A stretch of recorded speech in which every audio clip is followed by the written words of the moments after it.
So as you can see, I've just crashed the Nazgul into the ocean. It's gone forever. Suffice to say I'm super disappointed, but the point of this video is to figure out why it's happened and to avoid it happening again in the future. Obviously it's not great seeing a fully loaded Nazgul go into the drink. You start to think about all the effort that you've put in, all the time and money and effort and everything that's gone into getting it to that state, and you start thinking, is it all worth it? And that thought stays in your head for about half a second, and then you're thinking about, what drone am I going to buy tonight to replace this? I'm going to get something bigger, better, faster. So the FPV drones, like I said before, it's a gift that keeps giving, but seeing it go into the drink definitely isn't great. So let's explore why that's happened. Ever since getting into drones, and specifically FPV drones, Sunshine Beach and Sunshine Pocket area has been my #1 place to want to fly this drone. It's on the southern end of the Noosa National Park, and the rock formations here are second to none on the Sunshine Coast. So for me, flying here was a big deal, and today was the day. The rock formations on the northern side form Paradise Caves and Devil's Kitchen. I wanted to ride these rock formations much like the ones in Agnes Water in 1770 and treat them like a skate bowl, and I was on a skateboard. It's such a beautiful place. We know the footage will look amazing. The weather's pretty good today. Usually on this side of the beach it can get pretty blown out, but today it's pretty good. So both Dan and I pump about 4 or 5 batteries. Then I have the bright idea, might just do one more battery.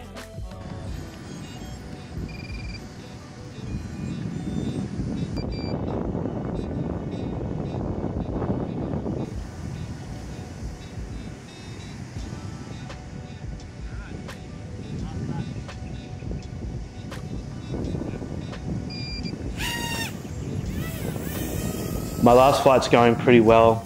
I'm trying to transition from a very steep dive into a swoop over the ocean nice and low, but my piloting skills aren't very good, and I've had a very jarring transition at the last moment, and I think that may be a critical error. All right, I got some pretty bad news.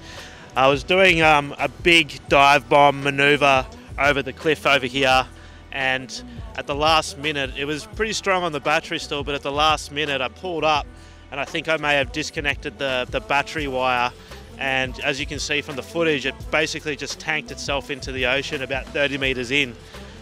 She's not coming back, she's gone forever. Not real happy about it, but these things are inevitable when you're learning the FPV, so just chalk it down to a not a good day, but you know, what can we do? We'll just deal with it. My mate Dan had a theory that during the last maneuver, as I came down into the swoop and jolted the drone a bit, maybe at that point I've jolted the battery a little bit loose from the XT60 connector on the Nazgul. The way that that's designed, it comes up and over and hooks in, and if it comes forward, it may have unlatched. I think this is a pretty sound theory. I've noticed this happen before. Obviously, you'll never know for certain. It could be an FC or an ESC or any other number of things, but from what I've seen and what I've observed, I think that this is the most likely scenario, and this is the way I'm going to play it forward in strategizing from here. The XT60 connector on the Nazgul is there for a reason. It helps to keep the cables out of the way of the props. It's actually a good thing. It helps most of the time. If you do fray those cables, you have to do unnecessary repairs, which are really annoying. So overall, I think that I keep with it. And in future, I make sure that I've got more slack with the battery, and also maybe that the battery's in there stronger and more firmly.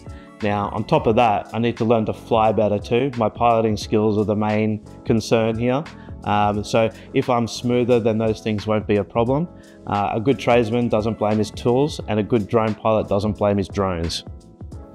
So basically, I'm treating this as a closed case now. If I fix the battery in more firmly and give it more slack, focus on my piloting skills and becoming more smooth as a pilot, I don't think I'll run into too many of these issues in the future. I took the loss of this drone better than I thought I would. It's a big financial burden, but I knew at some stage in the 2.5 years that I'd been flying that I was going to lose a drone, or at least destroy one in a similar manner. So I have to come to terms with it at some stage, and it is just part of the FPV life. So as I said, this video is all about trying to find ways to avoid that. I'm not in a position where financially I can just keep buying drones, so it's always going to be about trying to maximize the efficiency. I obviously would have loved to get more time out of the Nazgul, but I know the most important thing now is to get back up on the horse and to keep flying. So I guess from here, it's what drone do I buy next? Again, thanks for watching. Stay tuned into the channel while I decide which drone is going to be my next victim. It's always fun choosing a new drone.